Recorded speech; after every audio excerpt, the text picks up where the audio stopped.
So Véronique Tadjo is a writer, an academic, and an artist, and a painter. She was born in Paris, grew up in Abidjan in Ivory Coast. She earned a BA in English from the University of Abidjan and a doctorate from the Sorbonne in Paris in African American literature and civilization. In 1979, she first started to teach English at the high school in Korogo in northern Ivory Coast. In '83, she went to Howard University in Washington, D.C. on a Fulbright research scholarship before she continued teaching then at the English department of the University of Abidjan in Ivory Coast until '93, when she took up writing full-time. She also then began writing and illustrating books for children from '88 onwards, and her first book, Lord of the Dance, an African retelling, was awarded, no, it was Mami Wata, sorry, the second book, Mami Wata and the Monster, won the UNICEF award in '93. And most of them, 8 of them, are actually also in bilingual editions. And I think this is also a very important point when we talk about care and responsibility. I mean, one aspect we haven't approached yet, but I think dealing or writing particularly to this public, to the young public, in pictures and in text is something particularly important, I think.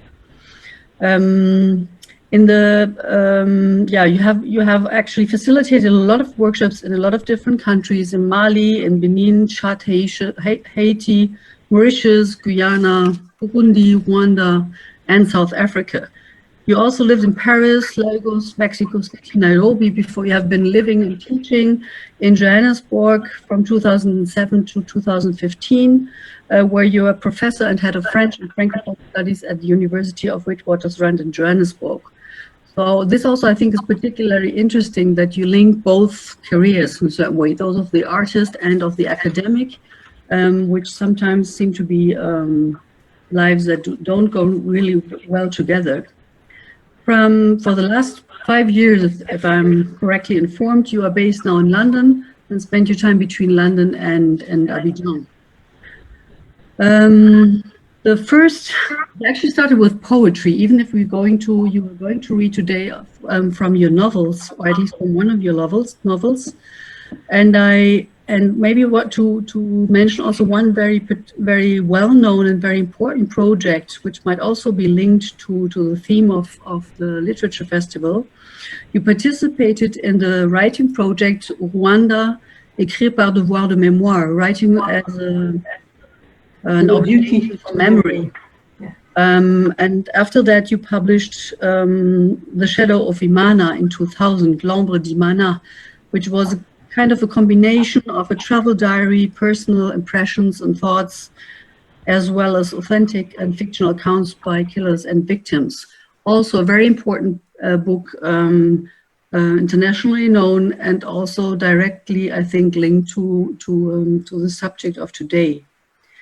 I found a very nice quotation taken from your novel As the Crow Flies, 2001, which I think could also link in a very different way again to the festival.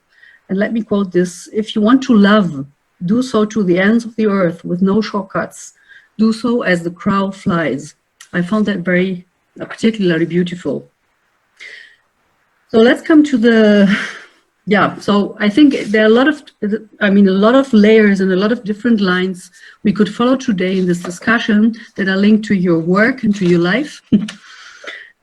First, in the first version, Véronique suggested to read from 3 different books, and they all link in a certain way, in very different way, to the theme.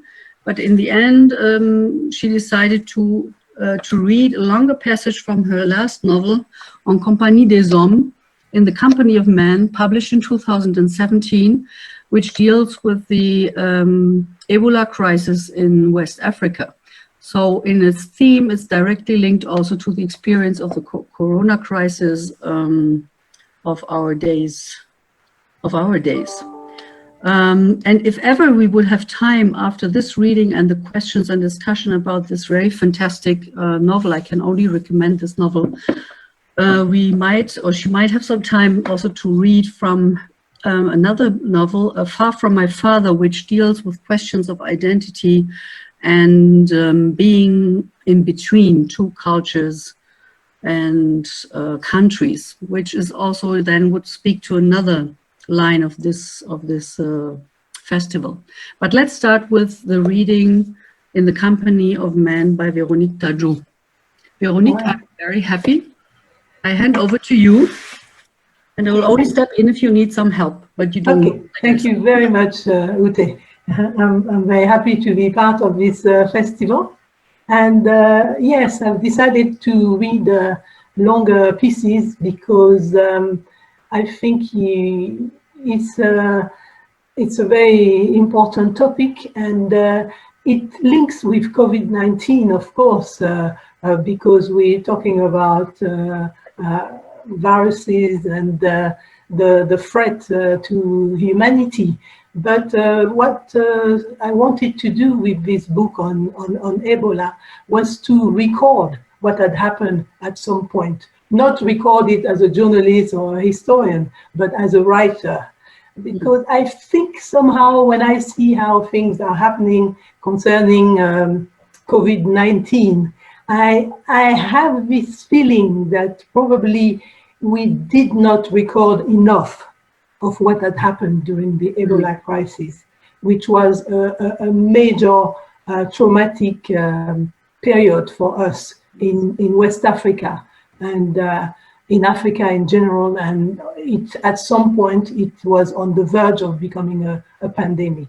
Anyway, I think that, I mean, the subject is still here and there's still a lot of work to do. And I consider the book that I have written as just one contribution in this memorialization of what happened at the time. And for me, it links very much with, of course, the pandemic.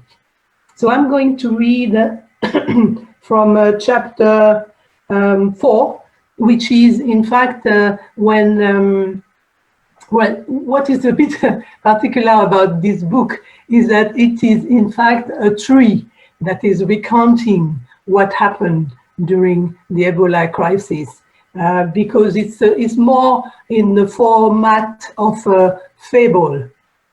It's a kind of a fable. So you have the environment, you know, trees can talk, the bat can talk, the virus itself can talk, and then you have the human beings that are also giving their testimonies of what happened during the crisis. So it's more a fable, if you want, in that sense. But the chapter I'm going to read from is a doctor speaking. The title of this chapter is "The Earth is sometimes further from man than the moon.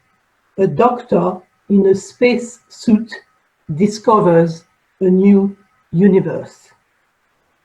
The first time I entered the vestibule of the high-risk area, a patient appeared out of the corridor and collapsed right in front of me. He was dripping with blood and other bodily secretions. There must have been millions of Ebola particles all over him. Inside my bulky suit, my heart was beating like a drum. The patient had to be taken back to his bed, so a male nurse and I picked him up by the arms. He was in a state of extreme agitation, shaking uncontrollably. His eyes expressed a deep fear. We had to sedate him. His struggling gradually stopped, and only then were we able to leave him and tend to the other patients. At night, I have nightmares. I dream I am still among the sick. The tent is a furnace. It's the middle of the day. The sun is beating down on the canvas. I gasp for breath. My head buzzes. I don't have my protective suit on. I'm naked. In fact, and the virus has infected me. My gums are bleeding, my soul leaving my body. I can feel it slipping away through my navel. I wake up in a start. My room bathed in twilight. I can make out the outline of the window against the wall and hear the whirring of the fan.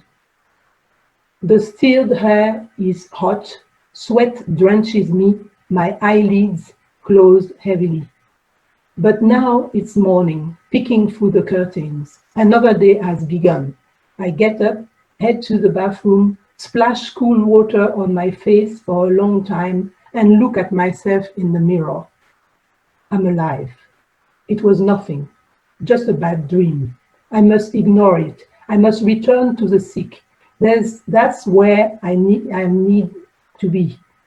In that makeshift health center, there's no more desperate struggle taking place anywhere on earth. Early in the morning, I pass through the entrance reserved for the staff. Most of the others arrive by minibus. They have to get up at the crack of dawn and leave the house while their children are still asleep. My colleagues include the nurses, who are so dedicated, and the psychologists, whose task is not an easy one, and the members of the various teams responsible for water sanitation and the burial of the dead. The cooks arrive as well, and the laundry workers, whose jobs are menial but essential. And finally, the administrators and the logisticians, in a hurry to get to their offices at the other end of the center. The volunteers, both local and foreign, feel united in their collective desire to eradicate Ebola. But there are also the other doctors, of course, my closest colleagues. I go inside the tent to attend the morning meeting with the staff members who were on duty during the night. The team leader delivers his report, which includes the number of deaths as well as the number of new admissions. The influx is growing all the time. The head of the ambulance drivers explains that several patients are waiting to be admitted to the center, although there are no available beds.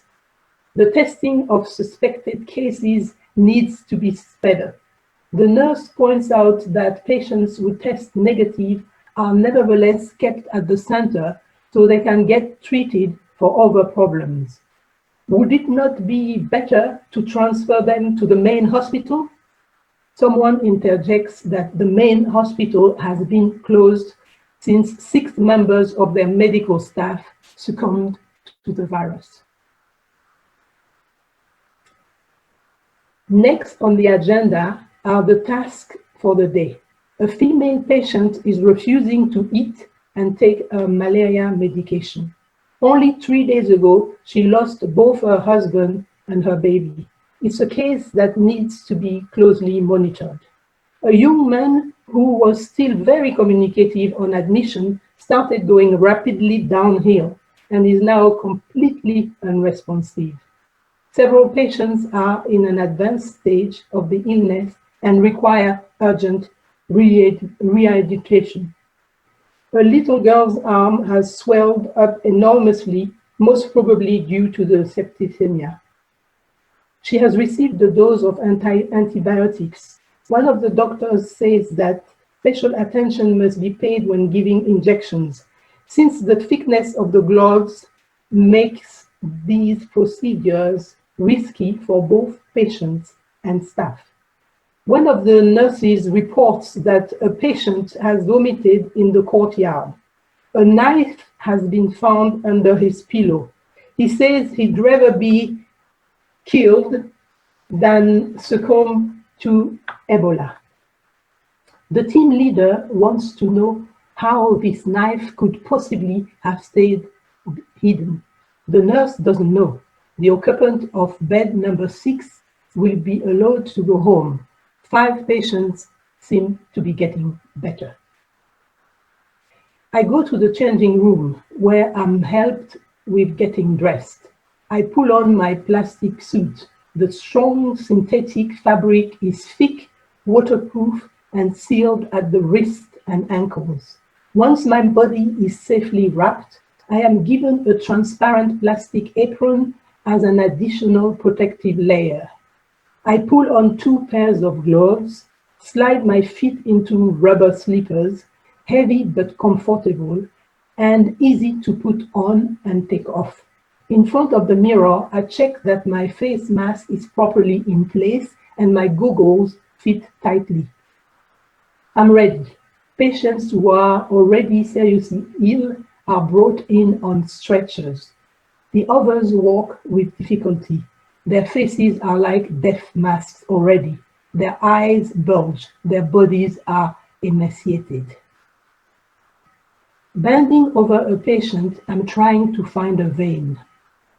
Then the needle prick, and I can insert the catheter. Gently, very gently, for the skin is dry and brittle, and the pulse practically non-existent. I'm focused, working with precision. The gloves are definitely a hindrance. One sudden distraction and the needle may pierce my flesh.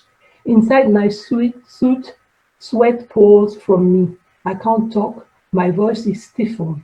I gesticulate to the nurse to let her know what to bring me, pointing to the instruments with my fingers. My visor is blurred with condensation. 40 minutes like this, that's the maximum. Any longer and you may faint, you may simply collapse. 40 minutes of inhaling my own breath. Sweat trickles down my arms, my torso and legs. It's boiling hot under the torrid metal roof. The rainy season should have started by now. The rays of the sun seem to be getting more and more intense. I look up, thinking of my wife and children. When will I see them again? Why expose myself to such dangers? Ebola pushes us to our very limits, presses our backs against the wall. I refuse to let the virus win the day.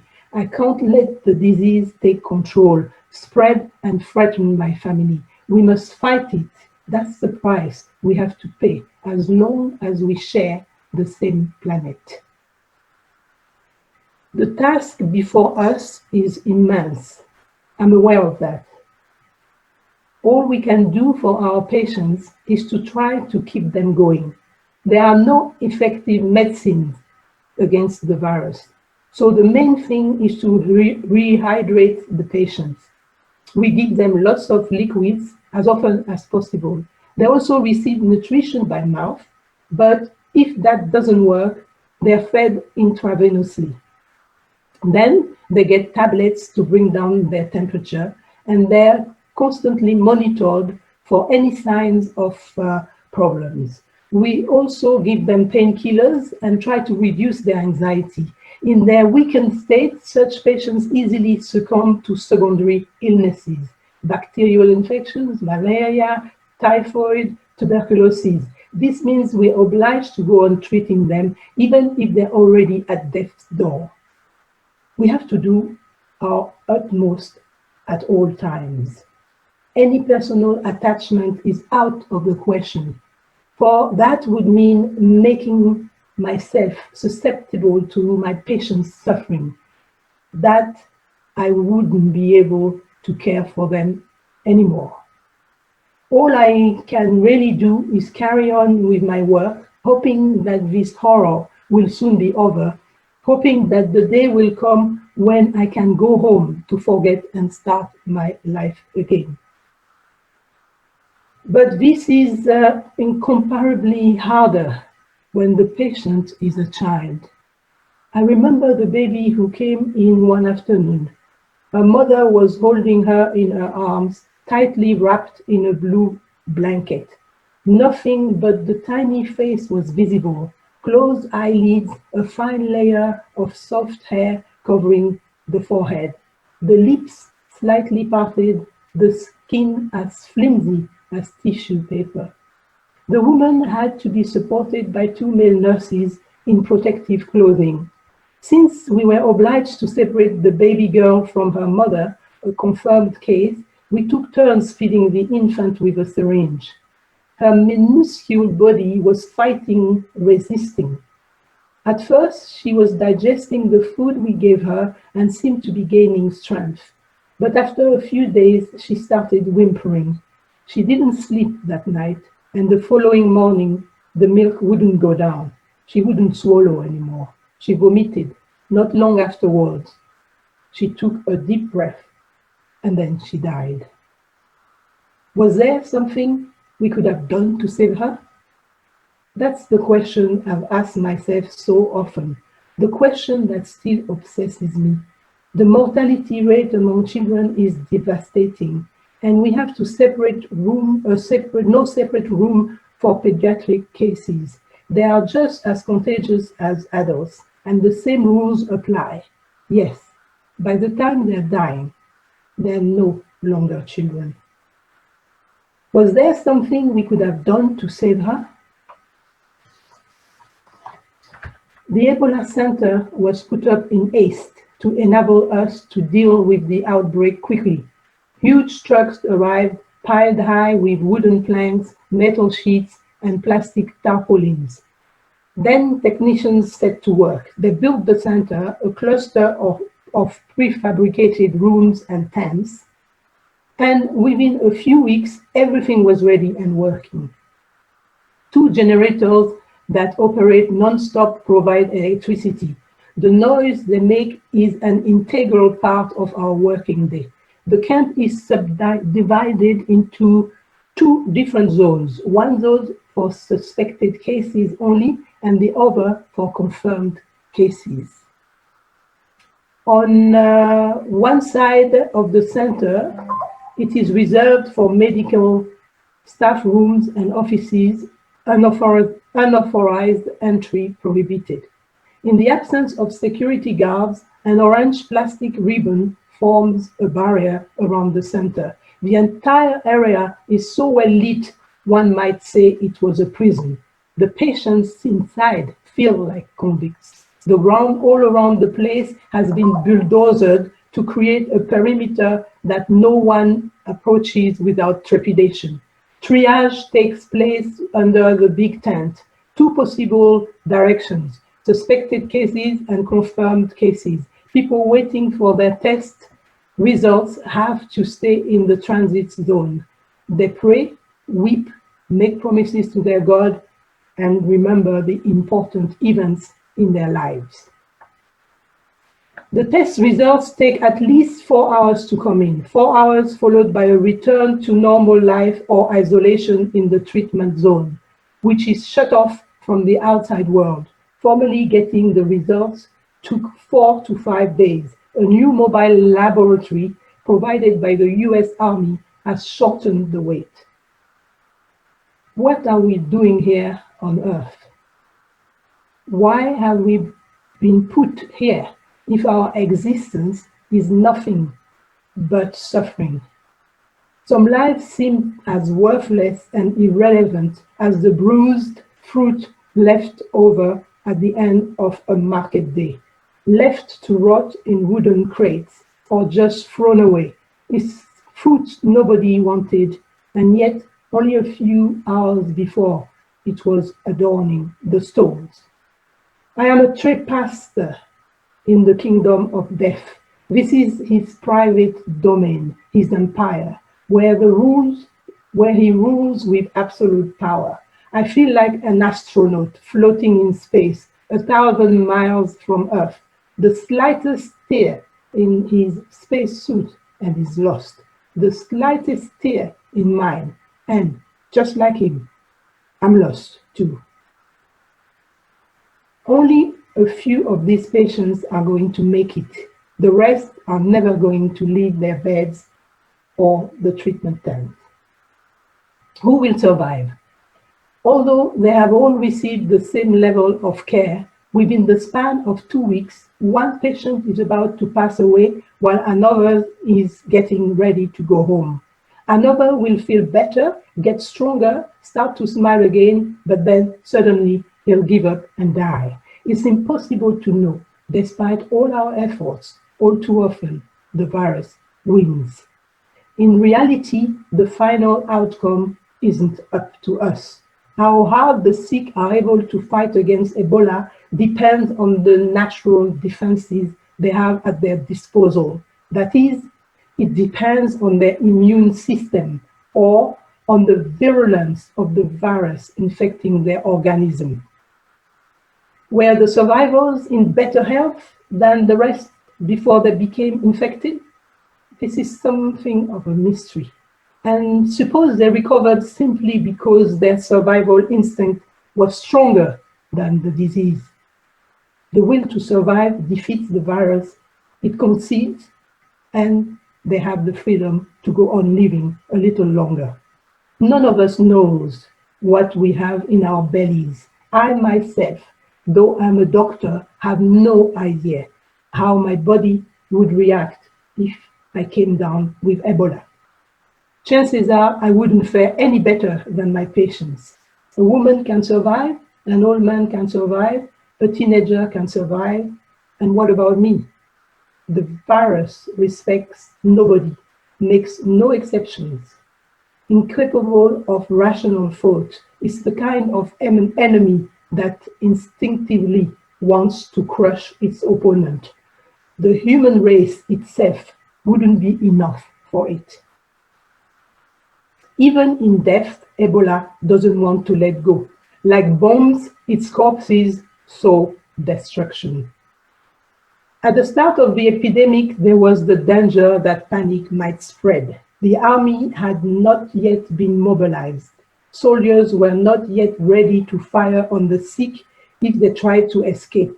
But how do you get used to the idea that your body will end up in a plastic bag, doused with disinfectant, and interred in a communal grave by men in masks? Buried without any sort of ancestral ritual to prepare the diseased for entry into the next world, and without any kind of funeral to honor their memory. No time for contemplation or human affection. Some people went home in spite of their diagnostic. They absconded with all the consequences doing so entailed, bringing the virus back to their family, to their village, to their town. My shift over, I return to the changing room. This time I get help with the long, complicated process of taking off my protective suit. First, to ensure my boot soles are free of debris or contaminated fluids, I have to step into a container filled with chlorine solution. Then I'm doused with a disinfectant. I cross my arms so that the solution can reach every part of me. Any physical contact is to be avoided. Next, I take the chlorinated shower. All the clothing I've worn must also be washed in chlorinated water and then dried in the sun. What can't be disinfected gets burnt. When a patient is allowed to go home, it makes me happy. He or she receives new clothes since everything worn on arrival at the center has been incinerated. The patient is also given some food, vitamins, a small amount of money, and a certificate of good health, which should help with restarting a normal life. When I see a smile on a patient's face, I tell myself that I've done my duty. The things I go through in the Ebola Center are extremely distressing, but I've never known anything more gratifying than alleviating human suffering. My thoughts are with my children and what I'll do and what we'll do when we get together again. I'm going to buy them bicycles, one red, one blue. I'm going to teach them bicycle racing. They'll love that. It will make them happy. All I really want is to spend time with them, to stay home, play in the garden, watch television. I miss their mother. To me, she's the most beautiful woman in the world. Thank you. Thank you very much, Véronique. Yes.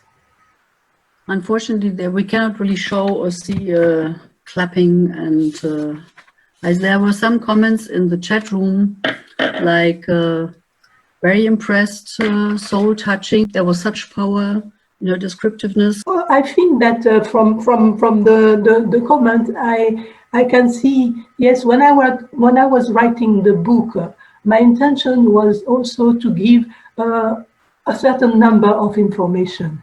I thought that it was possible to tell the story, but at the same time to infuse information so that it was grounded in reality. So I did a lot of research, and I must say that I will always be grateful to the journalists, to the researchers, to the witnesses, to all the people who work during that time to put an end to that particular epidemic.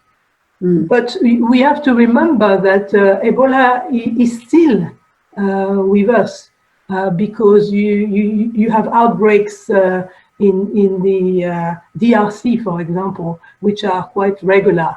And so it's just a lesson for us that very often we equate a virus with a particular place. For example, Ebola was Africa. It seems that COVID-19 is China. But it's a mistake because we see that all these viruses have the power to become pandemics. And then suddenly it's the whole world. You can't put an identity on a specific country because it becomes suddenly the question for the whole world, for the whole of humanity. So I think that I would be very happy if out of this pandemic we get a more holistic view of the world. That is, yes, we are a planet floating in the universe and we're all trapped inside or enjoying our life inside, I don't know.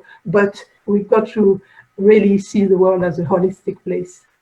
As you mentioned before your reading, it's also the structure of your book is really particularly interesting because there's the baobab, so the tree who's guarding, preserving memory and knowledge, starts the narrative and talks about the relationship between human beings and nature and all the other beings on the world, on the globe.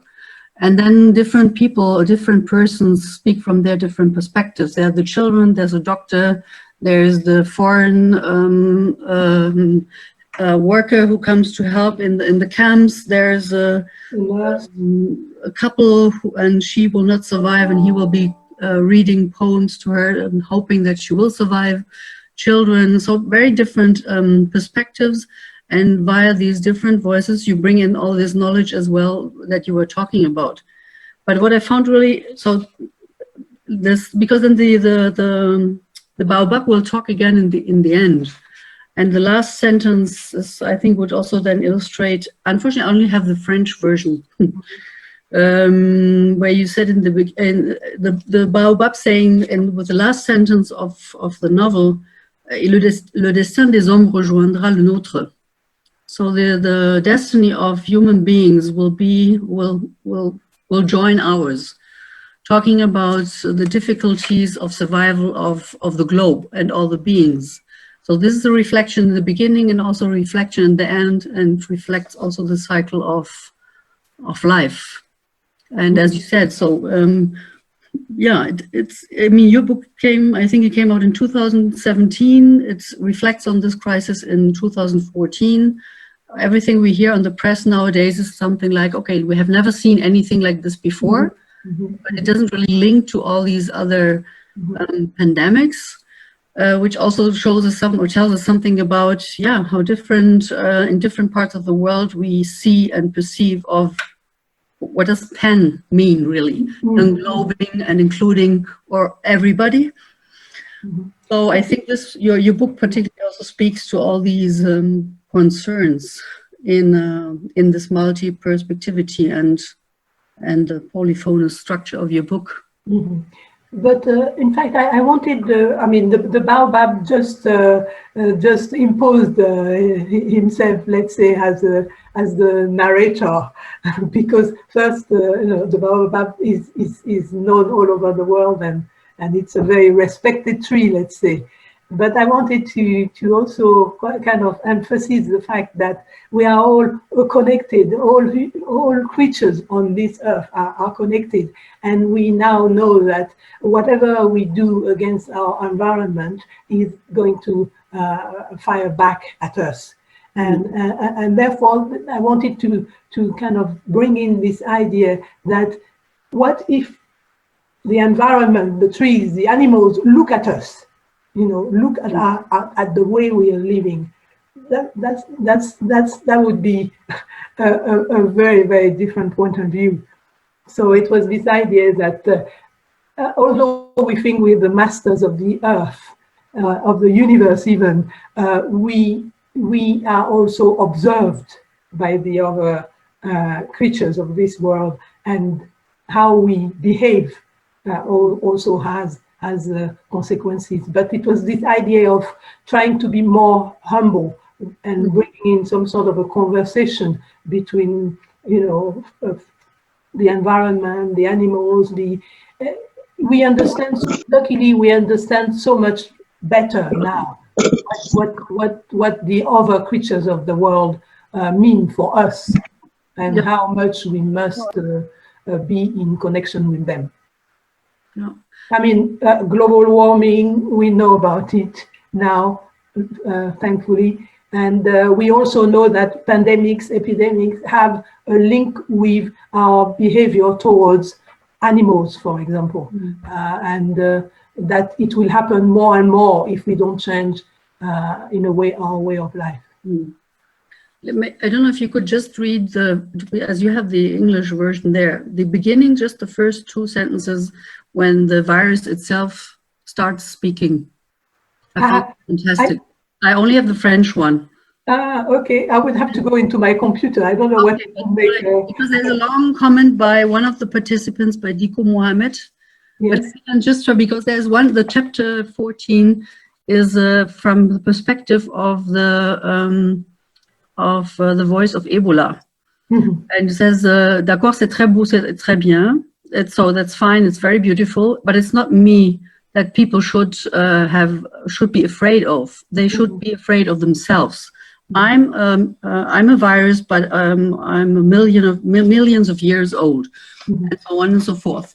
But then also, like you just said, I mean, pushing it back to, or giving it back the responsibility and also the perspective back to human beings. So please think about yourselves. Yes, I guess yes, I guess it wasn't very kind of me to start talking about how destructive human beings are, as they have been perfectly right. have been attacked by an epidemic. But the truth is that I wanted to bring out the fact that men can be extremely destructive, not only between themselves. We know about wars, we know about our capacity to endanger other people, but the environment as well. So it's a destructiveness that needs to be controlled if we want to keep on living on this earth. So there's Diko Mohammed said, thanks a lot for this moving reading, dear Professor Véronique. This story is so real. Were you on the scene of the epidemic, or is it just from research? That's the first question. And the second, there was this comment in my country that Ebola killed more people there, but Corona gets more attention because it affects more powerful part of the globe. So every government needs to show some concern about it. What is your thought about this? So it's two questions. It's two questions. Where is this person talking from? Which country is he? Diko Mohammed. I think he's Diko. I think he's around. Can you show yourself, Diko? I think you're from Mali, right? Yeah, no, I'm from Nigeria. Oh, I'm sorry. Nigeria, yes. So in Nigeria, yes, you had you had an Ebola crisis at some point, but people say that the Nigerian authorities actually handled it very well, and in fact it's been when you look at cases of the epidemic, usually Nigeria is named as one of the examples of how to contain a disease, an epidemic.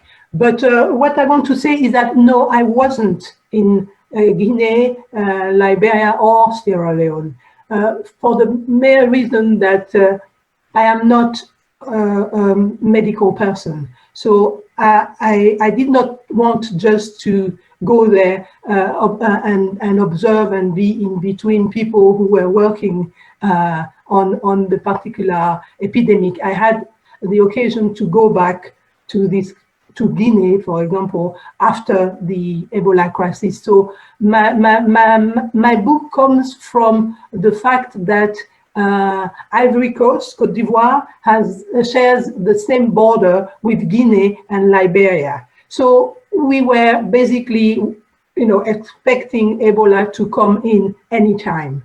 And it was some kind of a miracle that it didn't happen. So I went, for example, to visit an Ebola center that had been built in case Ebola comes in.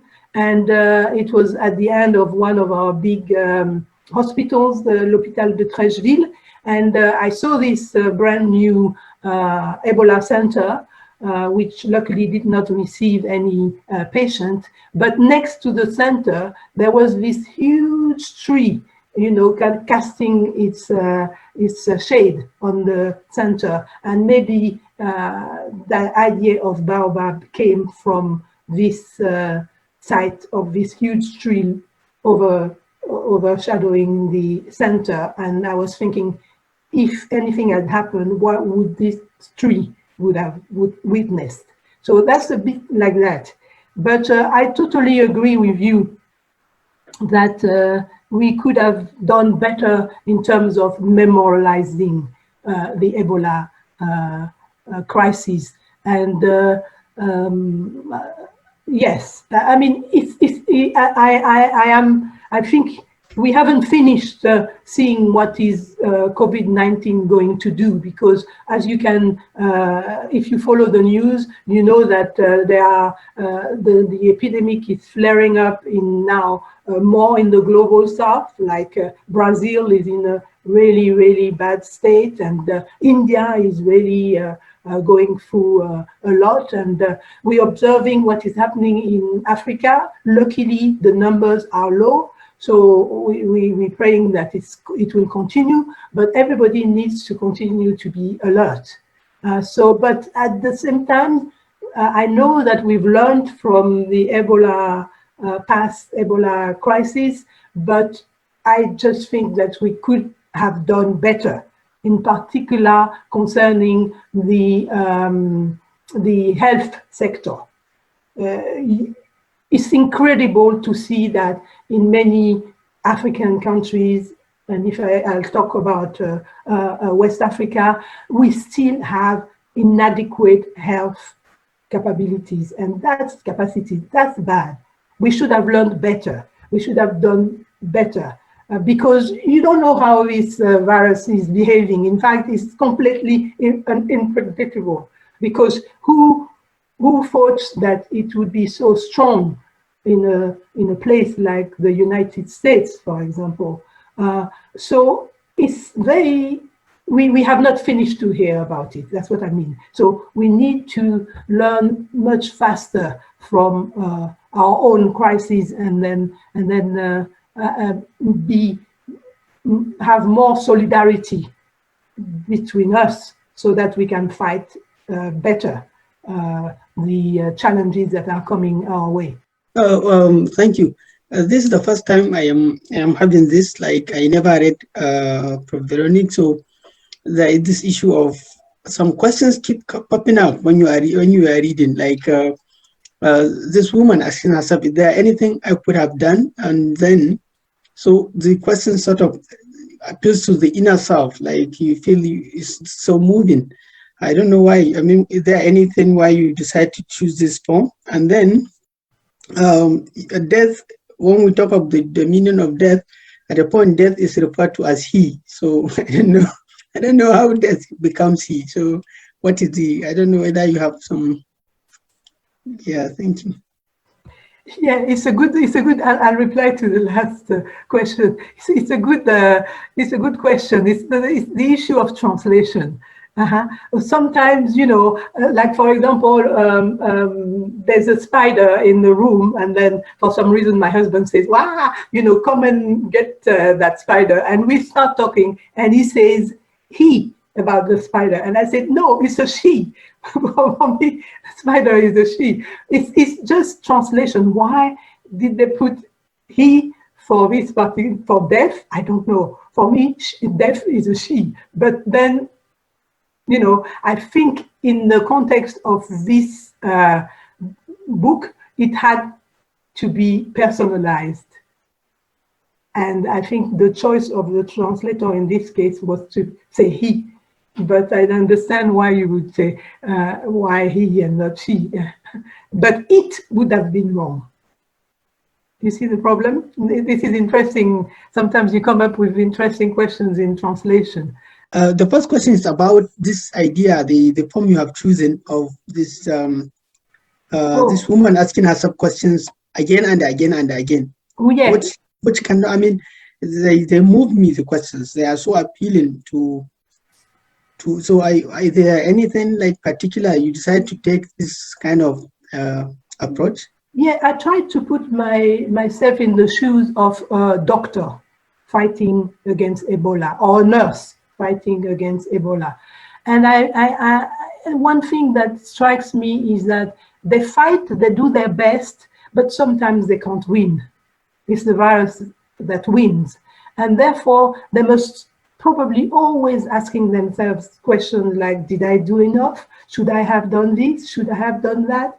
And I think it's a profession that is really hard, in the sense that you're faced with a life and death situation. And maybe if you do this instead of that, that's it. The patient might die. So I think it's incredible the type of responsibility they bear on their shoulders. And so I wanted to raise this, and in particular in the context of a child, it's even more heart-rending, could they have done, we have done that? Should we have done this or that? And the thing that is amazing in this period of COVID-19 and with all the past epidemic, Ebola or SARS, is that in fact scientists are struggling with questions all the time. And they're all the time going from one answer, trying to get to another answer. But what is sure is that it's not 100% scientific, as we think,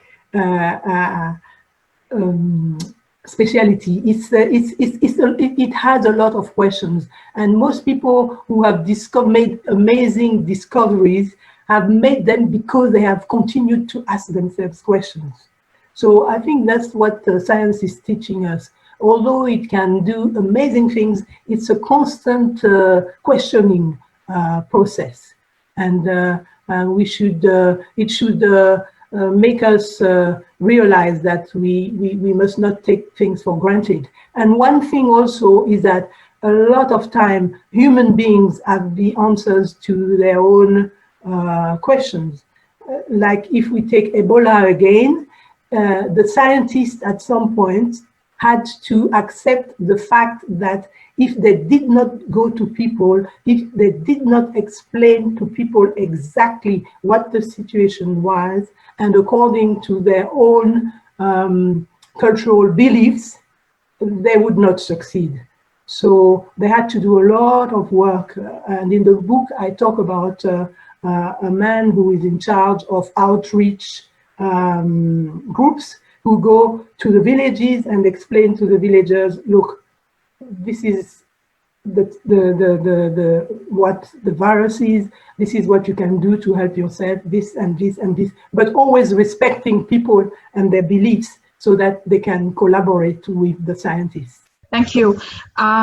It's just I come from China, and because this COVID-19 situation, I think in February, before it reaches worldwide, and I think, and my cousin, I feel you, because it's very touching. It's the kind of heaviness in your heart. And I was in Germany away from home. And then one of my cousins, she is a nurse, and she has not been sent to Wuhan, but the hospital asked them if they're willing to commit to sign or try to contribute to this to volunteer to go to Wuhan and to the very heart-stricken region, and she did sign that paper. So it was very soul-reaching, but I feel like there is a mix of despair and kind of hopefulness, right? Because when you talk about when people work in solidarity, but there is also a sense of despair when you talk about how can we do anything to overcome this? Another sense of this is when we think about how worldwide and how the metrics of capitalism, of economical concerns, and of power and of racial difference and all those axes of powers and they are actually kind of leading this whole situation to a very, very heavy. It makes me feel like how can you really get out of this? There is no justice, and people want their business to be started. More consideration goes to bigger corporations, to people with more privileges, and the role of nurses, the sacrifices of so many, they're underplayed. Nobody is talking about it anymore. So I wanted to ask you, how would you deal with that? And yeah. Thank you for your question. There is no doubt that it is tough. It's very tough, because if you remember at the beginning of this pandemic, people were saying things like, "Oh, we all in it together. This is almost one world." But very quickly we realized that each country was kind of grappling with its own epidemic, because sometimes I say that a pandemic is an epidemic that has gone abroad, that has crossed borders. But inside one particular country, there's a whole lot of things happening, a whole dynamic that is different from another country. So I think I totally agree with you. Is sometimes you want to despair because there is so much work. But at the same time, I have the feeling that something is happening. Something is happening. Maybe not the way we expected it, but it will be tied with the environmental issue. Because while we are grappling with this pandemic, climate change has not gone away. I mean, all the major issues, the climate injustice, everything is still there. We are just busy with an urgent matter, but these things will come back.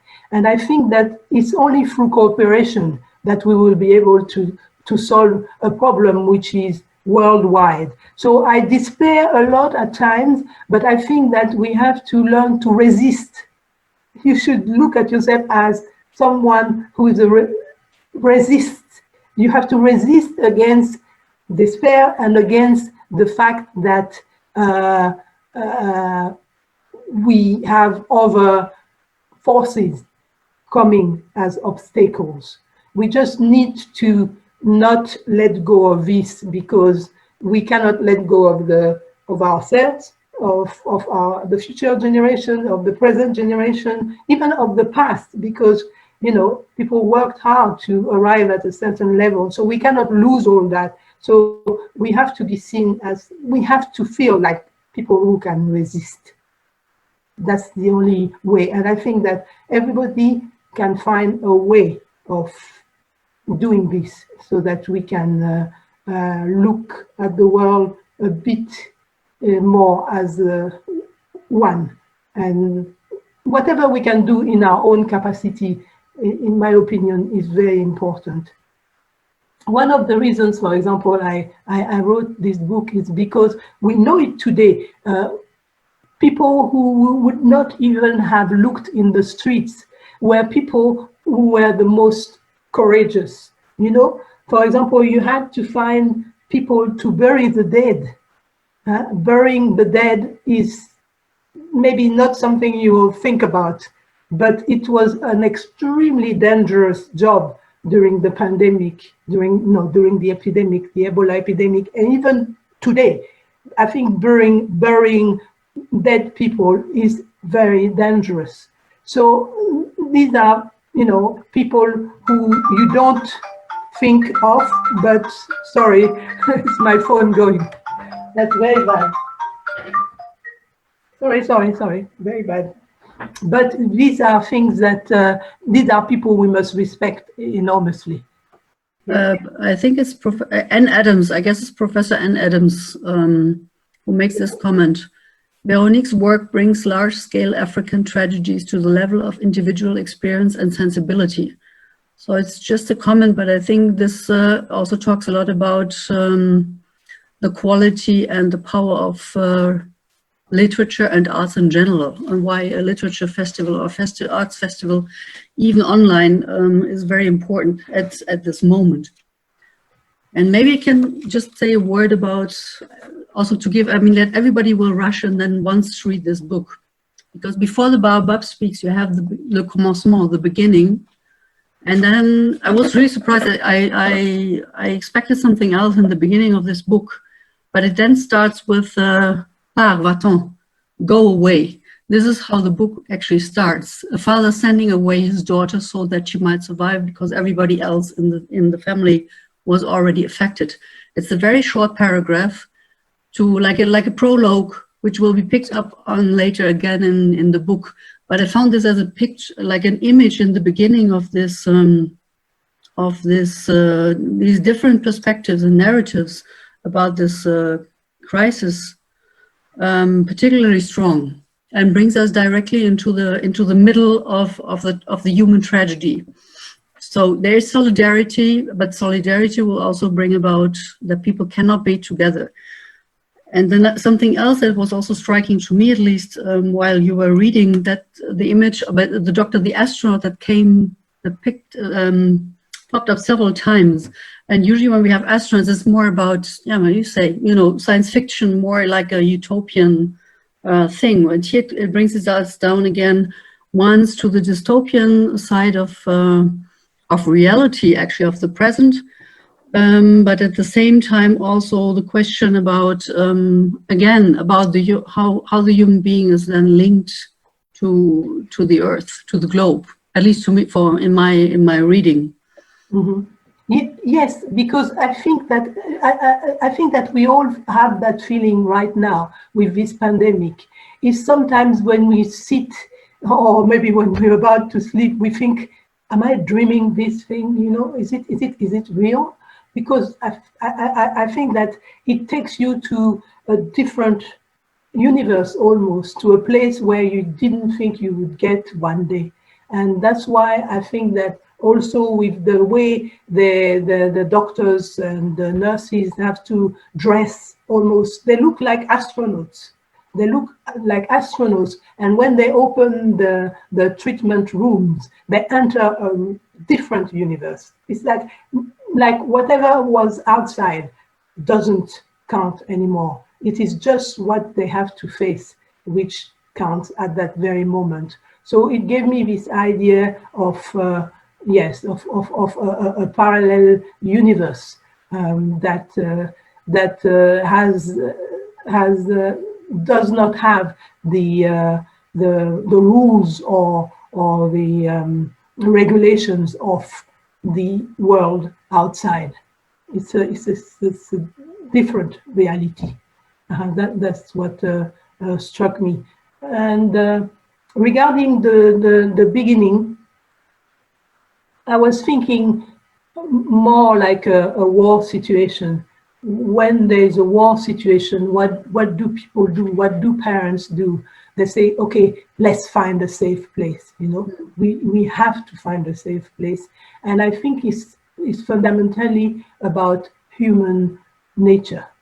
And we have to take that into account when we look at events. But this is also, as you say, it's like war. So I read, so when I started reading, it's about Ebola crisis, and then it starts like you go to, you get right in the middle of a war, narrative. And very often we have these parallels, but they use it in a quite different way. But here, as you say, it's the human, it's more the human side about this experience, about being threatened, that your life is really threatened. So the parallels are there, but sometimes, I mean, in official or media discourses, that's when we go, then when they talk about war, it seems it's not really the human side they are talking about. Yes, yes, but it's more also talking about the survival instinct. Yeah. That in us and in this whole pandemic, I think we have all become survivors until further notice. But that's this this instinct which often makes the difference between two people, unfortunately. But it's not something that we know how to necessarily develop. It looks like there's something of a mystery about how it happens and why we have it or we don't have it, or there's a big mystery. And also what I was saying in the story, whatever is in your body, you are not totally in control of. You're not in control of it. You're trying your best. You're exercising, you're trying to eat if you can as well as possible. But at the end of the day, there's a mechanic within yourself which is going to decide whether the virus will win or not. Yeah, would you like to make a comment before we have to? Yes. I mean, definitely in the context of looking at the contrast between, if we're still in the point of Ebola, the passage that was read,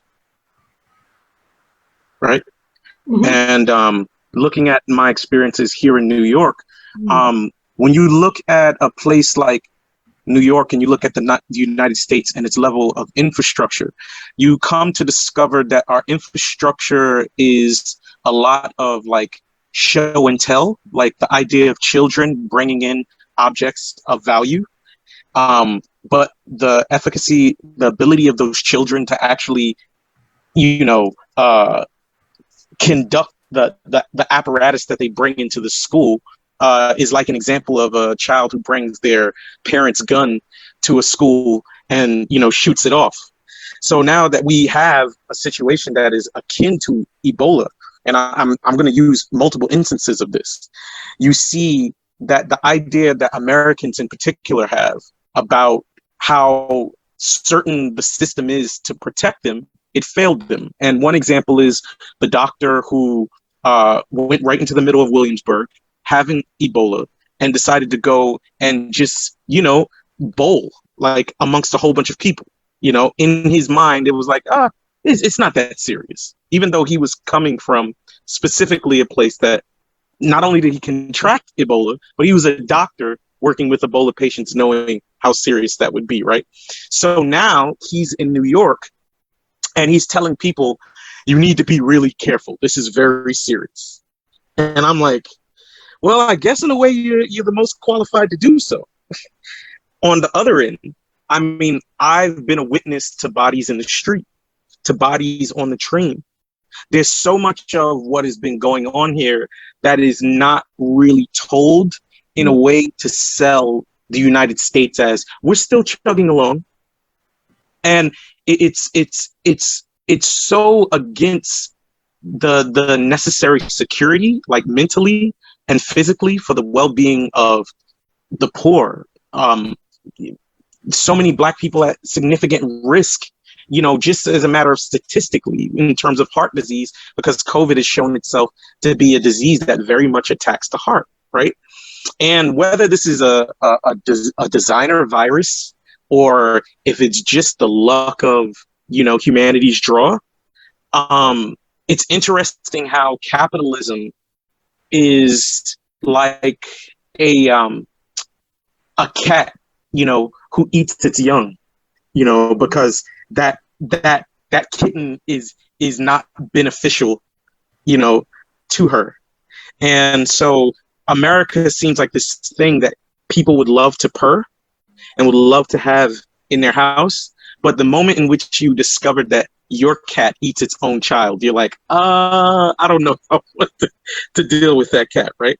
So I really appreciated the sense of care that was expressed of the bodies being, buried, and that there was a sense of honor that wasn't just a matter of celebratory, but that was like humane African humanity, and it's so interesting here in the United States where, again, you see bodies on the floor at a funeral home, right? And you could say, listen, there's bodies to be found, on the floor in a country that's lacking infrastructure. But again, it's like, oh, wait a minute. Oh, how the mighty have fallen, right? So I really enjoyed your reading. I actually have been live tweeting about your reading on Twitter. So you'll see at least one post about your reading. Thank you. Yeah. Yeah, merci beaucoup. We need to know more about what's happening on the ground, really, and what you're going through in the States. But thank you. Yeah, thank you very much for your reading, Véronique. Okay. Unfortunately, we just had one chapter, not more. No, you could see it was long. I couldn't evaluate the length, so it was. I'm glad to have been able to answer the questions. I think it's very. Yeah, that's very important. But then I just recommend if I have a look at all the other books that are all fantastic, and also the paintings and the books for children, and there's a lot to discover if you haven't met her before and if you haven't read her work.